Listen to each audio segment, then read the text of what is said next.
अस्सलाम वालेकुम, आदाब। मैं हूं मोहसिन और आप देख रहे हैं BBN न्यूज़। आइए शुरुआत करते हैं आज के खबरनामे की और नज़र डालते हैं हेडलाइंस पर। तेलंगाना असेंबली के बजट इजलास का आज से आगाज। पहले दिन असेंबली और काउंसिल के मुश्तरका इजलास से गवर्नर तमिलिसाई ने किया खिताब। कहा, हैदराबाद को मुल्क में AI का कैपिटल बनाया जाएगा।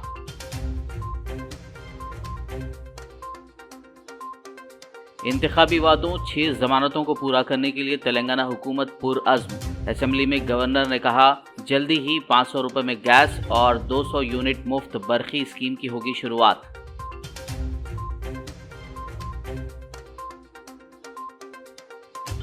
असेंबली में गवर्नर की तकरीर मायूस कुन। गवर्नर ने नहीं की हुकूमत के विजन की अक्कासी। असेंबली अहाते में BRS लीडर हरीश राव का मीडिया से खिताब।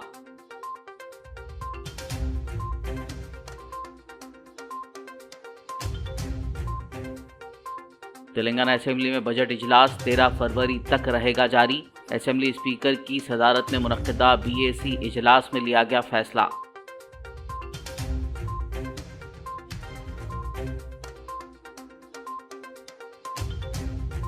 BRS MLC कविता ने TSPSC में सियासी तकर्रुरियों पर जाहिर किया एतराज़। महेंद्र रेड्डी के TSPSC चेयरमैन के तौर पर तकर्रुरी को फौरी बरतरफ करने का किया मुतालबा। और अब खबरों की तफसील। शब मेराजुन नबी सल्लल्लाहु अलैहि वसल्लम के मौके पर कल रात शहर हैदराबाद की मुख्तलिफ मसाजिद में बड़े ही अक़ीदत व एहतराम के साथ इज्तिमात मुनक़्क़िद किए गए। नमाज इशा के साथ ही रूह परवर इज्तिमात से उलमाए कराम ने मेराजुन नबी सल्लल्लाहु अलैहि वसल्लम के वाक़े पर रोशनी डाली। फ़र्ज़ंदान तौहीद की बड़ी तादाद ने बयानात की समाअत की, जबकि नवाफिल का एहतमाम किया और ज़िक्र इलाही और दुरूद शरीफ की महफिल में मसरूफ़ देखे गए। शब मेराज के ज़िमन में हैदराबाद के मसाजिद को लाइटों से सजाया गया था। तेलंगाना असेंबली के बजट इजलास का आज से आगाज़ हो चुका है। रियासती गवर्नर डॉक्टर तमिलिसाई सुंदरराजन ने असेंबली व काउंसिल के मुश्तरका बजट इजलास से खिताब करते हुए कहा कि रियासती हुकूमत जल्दी ही इंटरनेट को बुनियादी हक़ के तौर पर मुतारिफ़ कराएगी। हुकूमत की तवज्जो सिर्फ डिजिटल इंफ्रास्ट्रक्चर बनाने पर नहीं होगी, बल्कि उसे समाज के तमाम तबक़ात के लिए काबिल रसाई और सस्ता बनाने पर भी होगी। उन्होंने कहा कि सरफ़हरिस्त आलमी और क़ौमी टेक्नोलॉजी की हामिल कंपनियों को यहाँ अपने मसनवी ज़हानत यानी आर्टिफिशियल इंटेलिजेंस के मराकज़ क़ायम करने की दावत देते हुए हैदराबाद और तेलंगाना को मुल्क के AI का दारुल हुकूमत बनाया जाएगा। One of the most significant forthcoming initiatives of my government would be to introduce the internet as the basic right. The focus will not just be to create digital infrastructure, but also to make it accessible and affordable to all sections of society. My government will implement a very thorough digital literacy program to ensure that every household, regardless of its economic status or location, will be able to benefit from the rapid digital adoption of opportunities that are arising. My government is determined to harness the power of new technology, particularly the artificial intelligence.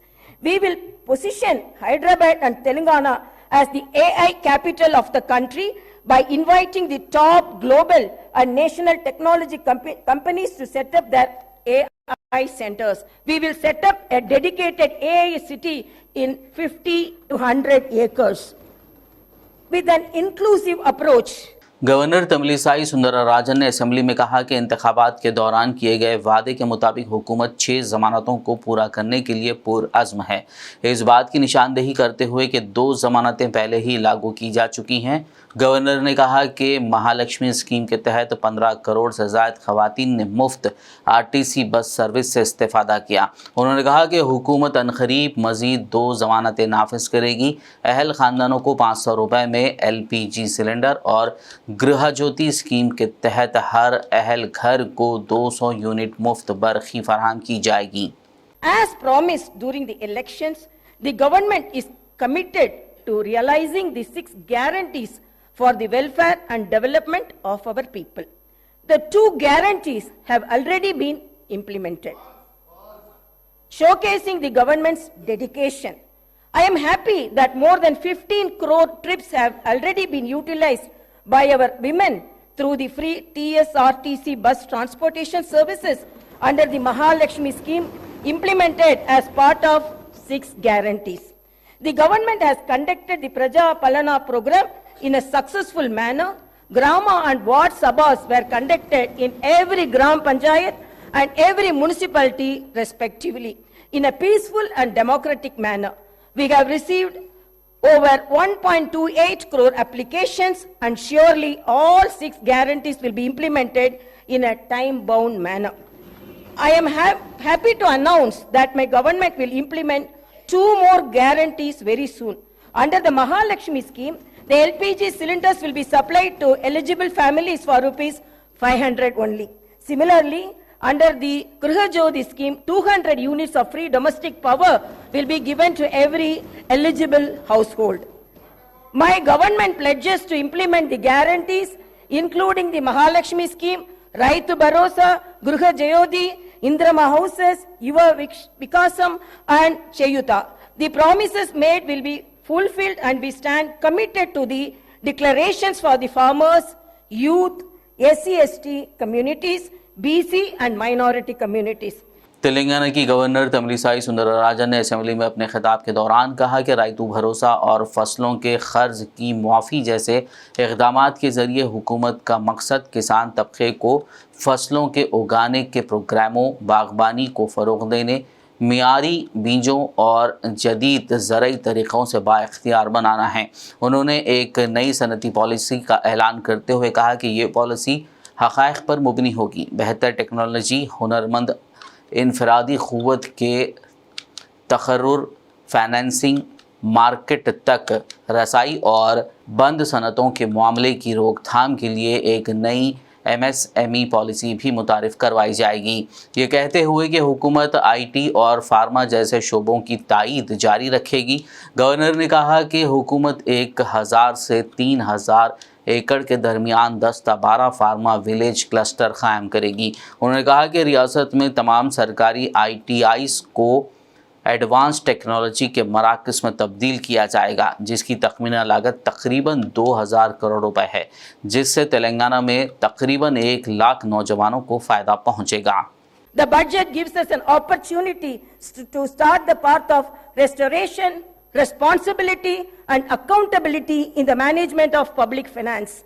The rebuilding process extends to institutions that have suffered in the last decade. We pledge to restore the core values of the legislature and executive, ensuring transparency, accessibility and adherence to the constitutional principles. All the institutions that are critical to the growth and development of the state, like TSPSC and TSHRC, State Information Commission, universities, etc., will be given the space to function in a responsible manner.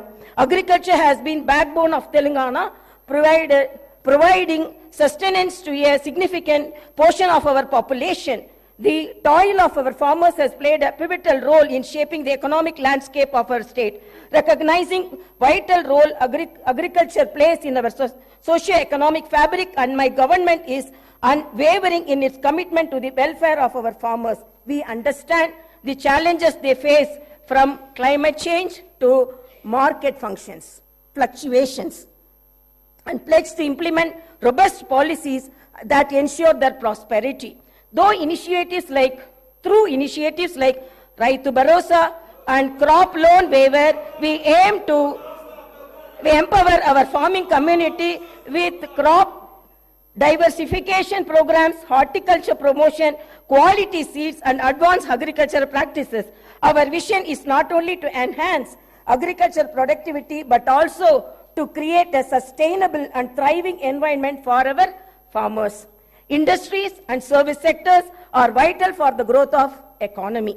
They also contribute significantly to creating new jobs. It is seen that the state of Telangana has massive potential for propelling industrial and service sector growth. However, the potential has only been partially utilized. रियासती governor Tamilisai ने Telangana assembly के budget 2024-25 के मुश्तरका इजलास से खिताब करते हुए कहा कि तेलंगाना अपनी तवानाई की ज़रूरियात को बुनियादी तौर पर कोयले के ज़रिए पूरा कर रहा है। बिजली की कीमत को बेहतर बनाने, रियासत की मांग को पूरा करने के लिए तेलंगाना हुकूमत हर किस्म की ग्रीन एनर्जी को फ़रोग़ देने के लिए एक जामे तवानाई पॉलिसी मुतारिफ करेगी। हुकूमत का मकसद 2030 तक ग्रीन एनर्जी के हिस्से को नुमायां तौर पर बेहतर करना और कार्बन के अखराज को कम करना है। Power, meet the demand profile of the state and increase the energy share from clean energy. The Telangana government will come up with a comprehensive energy policy to promote all types of green energy, that is solar, wind, hybrid, solar and wind, and we also as well as storage, pumped or battery to meet peak requirement. The government aims to improve the share of green energy significantly and reduce carbon emission by 2030. Telangana की governor Tamilisai ने assembly में अपने खिताब के दौरान ज़ात पात की मरदूम शुमारी कास्ट सेंसस के हुकूमत के हालिया ऐलान का इयादा करते हुए कहा कि समाजी, तालीमी, इक़्तिसादी, रोज़गार और सियासी मौक़े का अंदाज़ा लगाने के लिए दरकार एदाद-ओ-शुमार को हासिल करने के मकसद के साथ घर घर जाकर ज़ात पर मुबनी सर्वे किया जाएगा। This Telangana government has decided to conduct Kulakanana caste survey by taking up door-to-door household survey with the goal of eliciting the data requiring to estimate the social, economical, educational, employment and potential opportunities for various castes in general and BCs in particular. Justice will be delivered to all sections of society that have faced discrimination and oppression. The government will consider the needs of farmers, students, employees, the poor, SC, ST, BC, minorities, retired employees, martyrs' families, and others in its welfare and development initiatives. The Telangana vision is one where democracy thrives, fundamental rights are protected, and the spirit of Dr. B.R. Ambedkar guides our actions. Let us remember that the budget process is not a mere annual ritual. It is a vehicle for growth and reflects the aspirations of our people. BRS ने कहा है कि assembly में budget session के पहले दिन governor की तकरीर मायूस कून रही क्योंकि इसमें हुकूमत के विजन की अक्कासी नहीं की गई।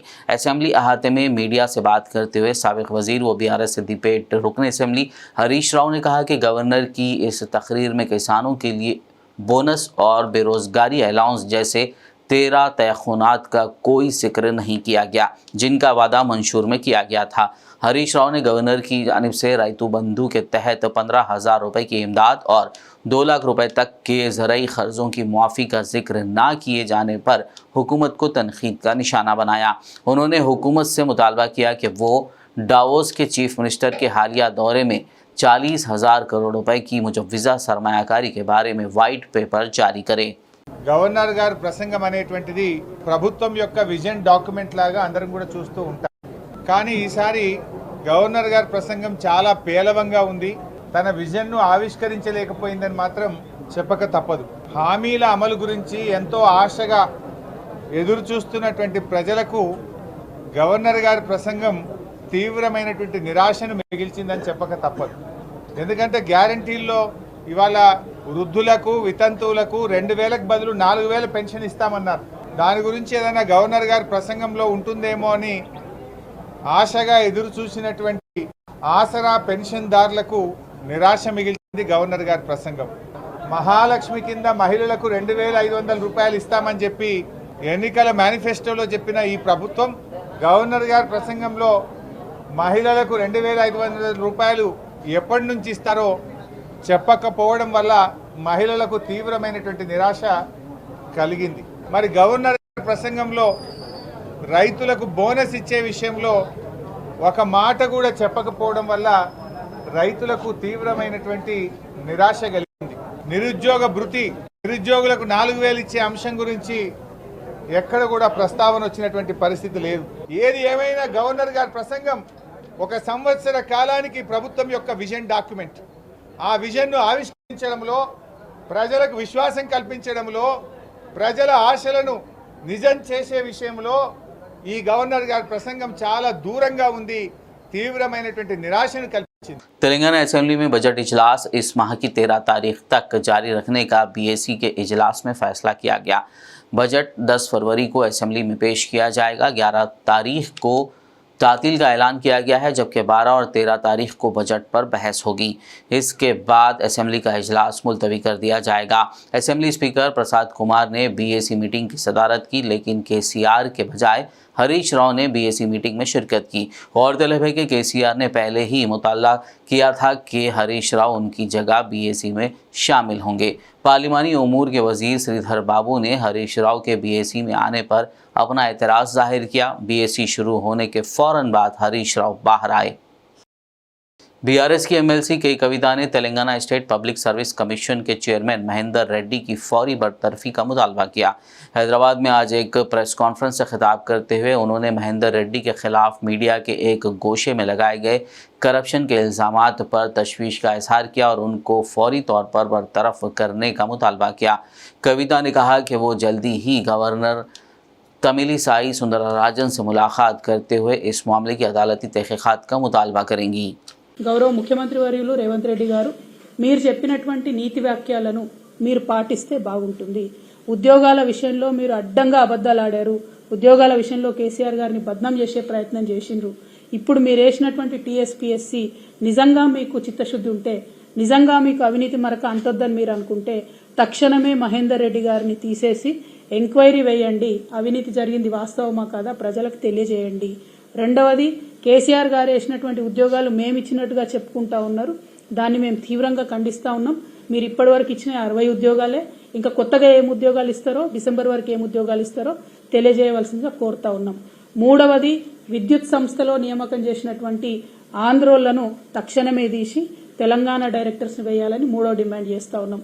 నాలుగవది, సుప్రీంకోర్టు ఆఫ్ ఇండియాలో మీ పర్సనల్ కేసులు, మీ అవినీతి కేసులు, మీ దొంగ కేసులు వాదించి ఆనాడు తెలంగాణ ప్రభుత్వం మీద దొంగ కేసులు వేసిన టీంని తీసేసి నిజంగా టాలెంట్ ఉన్నటువంటి వాళ్లను, నిజంగా తెలంగాణ ప్రభుత్వ ప్రయోజనాలు కాపాడే వాళ్లను పెట్టాలని డిమాండ్ చేస్తూ మరి మీ యొక్క చిత్తశుద్ధి నిరూపించుకోవాలి. మీరు ఇన్ని రోజులు చేసినటువంటి ఆరోపణలను దాన్నన్నింటినీ కూడా తప్పని నిరూపించే విధంగా ఉన్నటువంటి మీ వ్యవహారాన్ని సరిదిద్దుకోవాలని సూచన చేస్తా ఉన్నాం. Thank you. జై తెలంగాణ. खबरनामे में फिलहाल लेंगे एक ब्रेक, मुलाकात होगी इस छोटे से ब्रेक के बाद।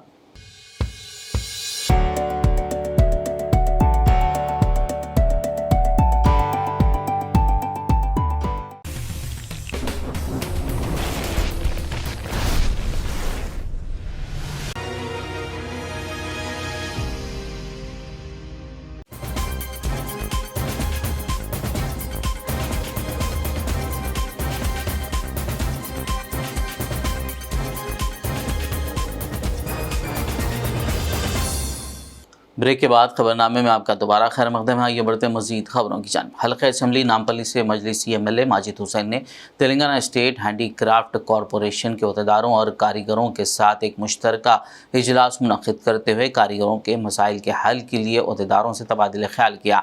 बाद मीडिया से बात करते हुए उन्होंने बताया कि कुछ रोज़ कबल तेलंगाना स्टेट हैंडीक्राफ्ट कॉरपोरेशन के कारीगरों ने मजलिस पार्टी हेडक्वार्टर दारुसलाम पहुँचकर सदर मजलिस असदुद्दीन ओवैसी से अपने रोज़गार के मुताल्लिक़ मसाइल से वाकिफ़ करवाते हुए मसाइल के हल के लिए दरख्वास्त की थी, जिस पर आज ये इजलास मुनक़िद किया गया। उन्होंने मज़ीद तफसीलात से वाकिफ़ करवाया।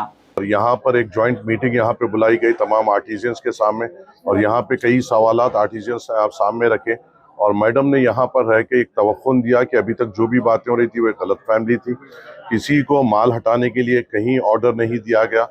दूसरी चीज़ मैडम ने जो यहाँ पे क्लियरली ये कही कि जो मिडिल मैन है उनको हटाने के लिए इक़दाम ले रहे हैं, और जो भी आर्टिजियंस है, जो या तो अगर अकेले कारीगर है या एक सोसाइटी है या एक पूरे 5-6 जनों का एक ग्रुप है, वो सीधी तौर पर आकर मैडम से मुलाकात कर सकते हैं और एक प्रपोजल प्रोडक्शन प्लान बनाते हुए अपना काम फिर से शुरू कर सकते हैं। कुछ इक़दामात लिए गए, सहूलत आर्टिजियंस को सहूलत फराहम करने के लिए, क्योंकि यहाँ पे तेलंगाना में जो बाहर के स्टेट के जो आर्टिजियंस है उनको ज़्यादा प्रेफरेंस दी जा रही थी, तेलंगाना स्टेट के लोगों को कम दी जा रही थी। उसको सिस्टमेटिक करने के लिए मैडम ने कुछ इकदाम लिए और तमाम आर्टिजियंस का उन्होंने सब्र से उनका सवालात सुने और जवाब दिए। और जो पेमेंट्स भी जो डिले हैं उनके ताल्लुक से भी ये कहा, अगर ऑनलाइन में भी अगर अपडेट नहीं है, अगर वो सीधी तौर पे मैडम को लाके देते हैं तो उनके पेमेंट्स को भी वो जल्द से जल्द क्लियर करेंगी।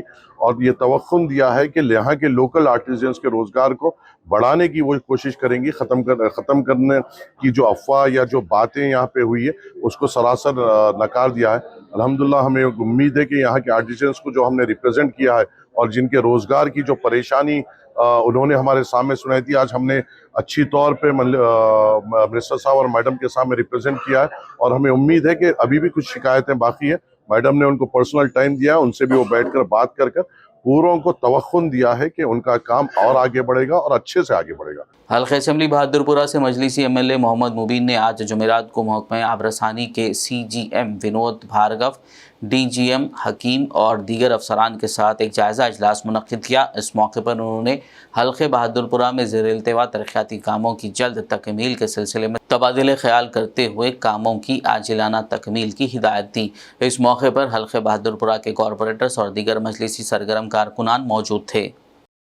नेशनल इन्वेस्टिगेशन एजेंसी के अहदेदारों ने आज सुबह हैदराबाद में कई मकामात पर तलाशी दी। अहदेदारों ने इलाकाई ज़बान में शाया होने वाले एक महानामा के एडिटर वेणुगोपाल की क़यामगाह पर भी छापा मारा। बता दें कि वेणुगोपाल तेलुगु शायर वरवरा राव के भांजे हैं, जो एंकर परिषद केस में मुंबई में मेडिकल ज़मानत पर हैं। बताया जा रहा है कि हिमायत नगर में वेणुगोपाल के मकान की तलाशी माओनमज़ों के साथ उनके मुबैना रवाबित के सिलसिले में ली गई।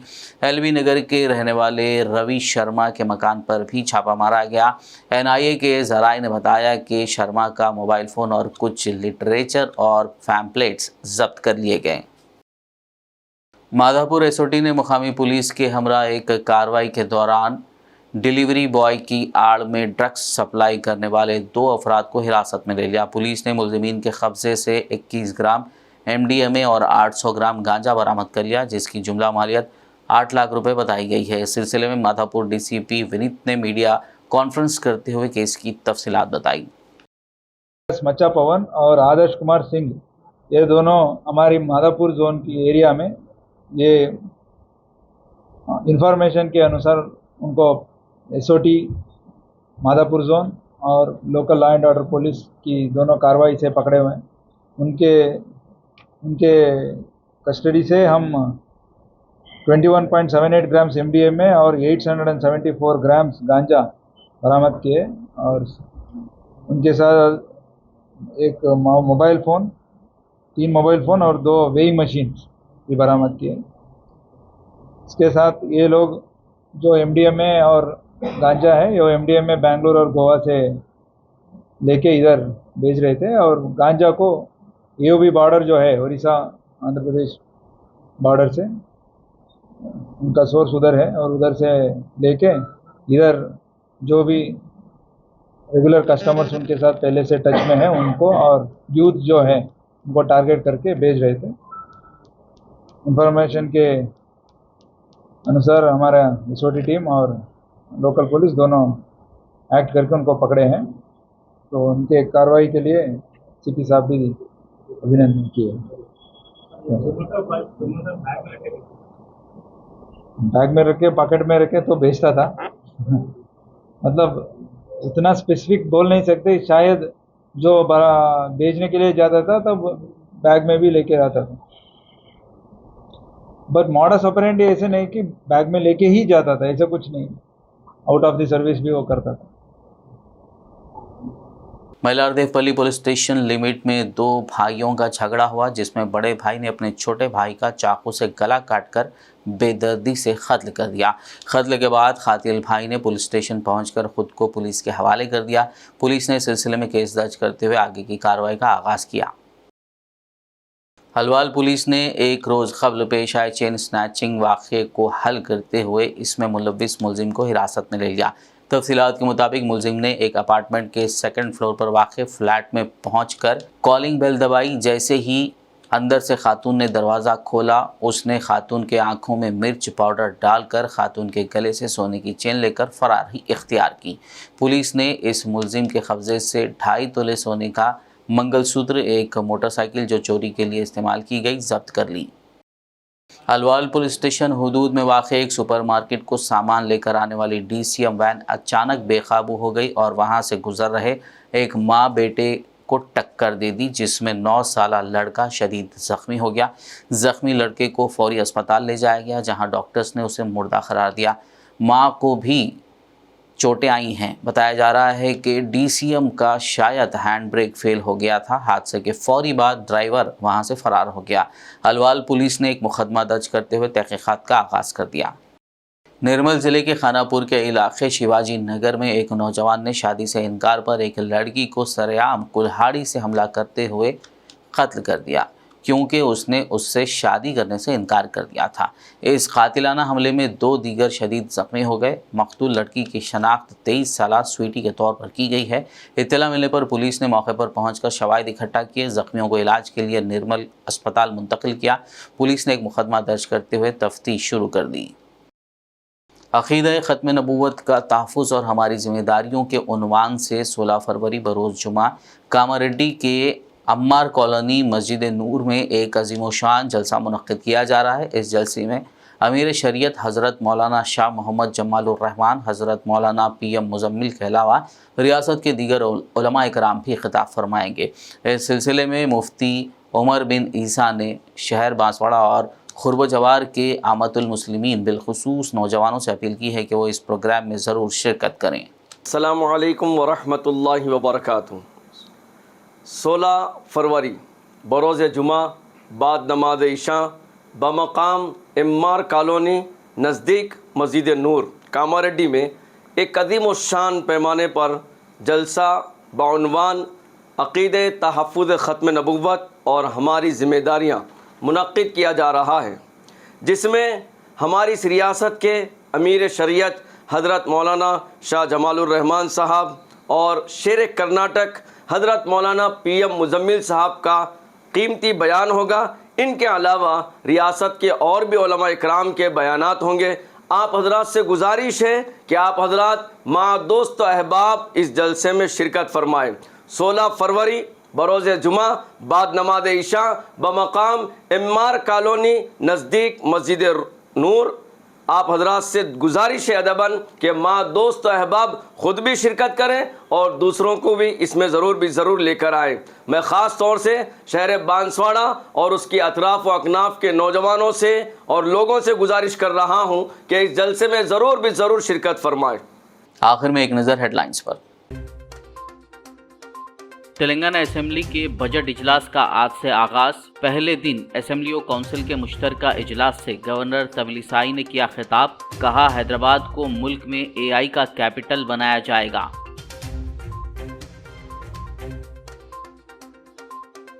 इंतखाबी वादों 6 जमानतों को पूरा करने के लिए तेलंगाना हुकूमत पुरअज़्म। असेंबली में गवर्नर ने कहा, जल्दी ही 500 रुपये में गैस और 200 यूनिट मुफ्त बरखी स्कीम की होगी शुरुआत।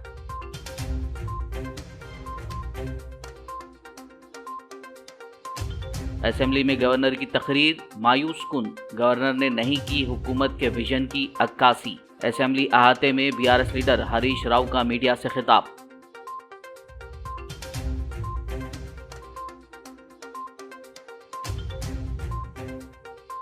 तेलंगाना असेंबली में बजट इजलास 13 फरवरी तक रहेगा जारी। असेंबली स्पीकर की सदारत में मुनक्किदा BAC इजलास में लिया गया फैसला।